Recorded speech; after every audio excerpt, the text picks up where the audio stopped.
Isha do me thonë në dy varrime këto në Kryqëqytet. Edhe në Drejkë edhe në Kindi. Edhe njëri për kolegëve në Drejkë edhe një kolegë tjetër në Kindi, aty për ja lexon do me thonë ato pyetje që do t'i bëhen në varr.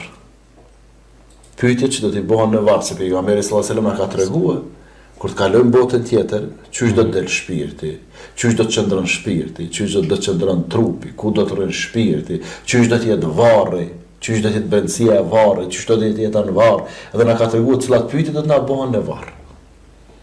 Ai ha vlen njëri mençëm, mos më mësua përgjigjet, kur na ka treguar pejgamberi sallallahu alajhi wasallam, edhe pyetjet edhe përgjigjet. Dhe ka thonë kur robi i Zotit vendoset në varr, vinë engjëjt, vinë dy melaçe dhe e pyesin cili është Zoti yt. Dhe na ka treguar përgjigjen se Zoti ynë është Allahu Teala. Edhe cila është feja jote. Edhe na ka treguar se feja jote është Islami.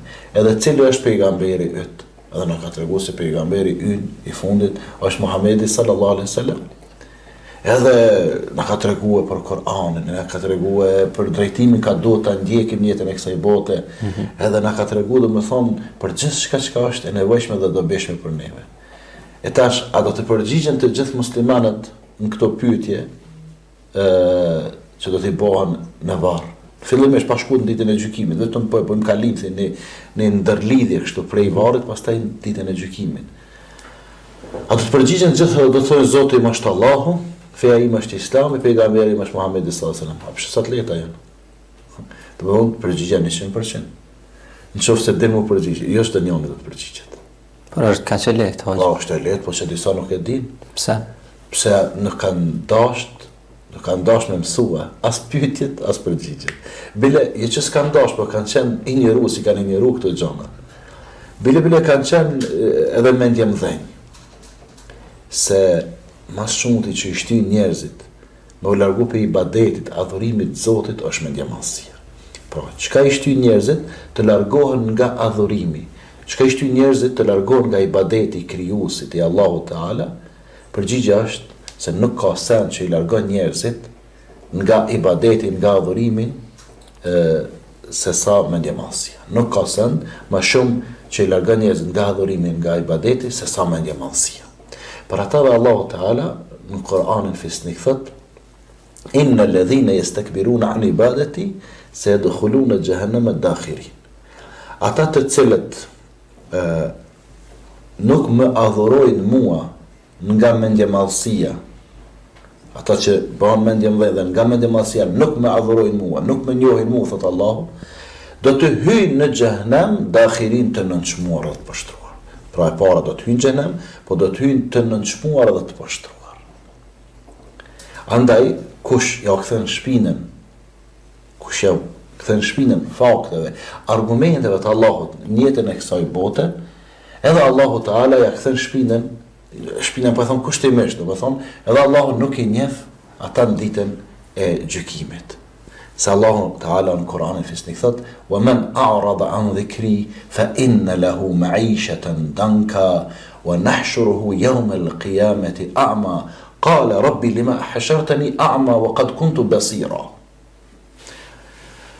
Ditën e gjykimit pra është interesant, Allahu që përshkruan thot ai që ja kthen shpinën argumenteve, fakteve të mia në jetën e kësaj bote, ditën e gjykimit do ta ringjallim të verbër. E ai do të thot: "O Zot, pse më ringjallë të verbër kur unë e kisha shikimin?" Edhe Allahu thot: "Kadhalika atatka ayatuna fanasitaha wa kadhalika al-yawma tunsa."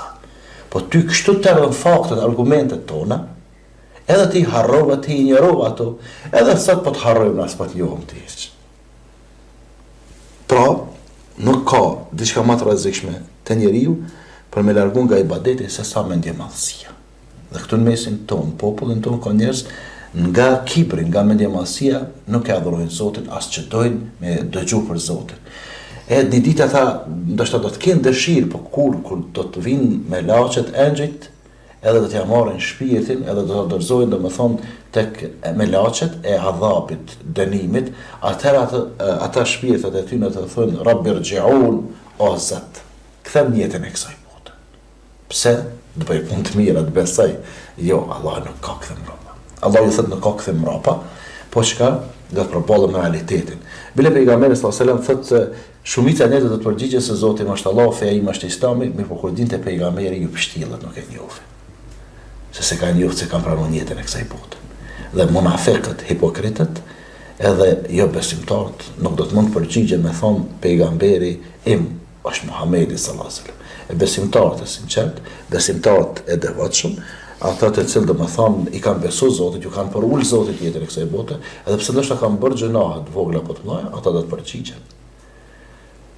Do më këtu janë pyetjet. Pastaj Po pra është ky do të thotë është testi i parë pasi që njeriu të vdes parë. nëse kalohet ky test çka ndodh? Do më thonë është gjendja tina mirë. Allahu ja shndërron varrin në kopsht për i kopsht të xhenetit. Se pejgamberi sallallahu alajhi wasallam ka thonë Allahu Teala besimtarit ja shndërron varrin në kopsht për i kopsht të xhenetit, ndërsa jo besimtarit në grupeve të zjarrit. Dhe si të përgjigjen këto tre pyetje, atëherë gjendja e tij është mirë.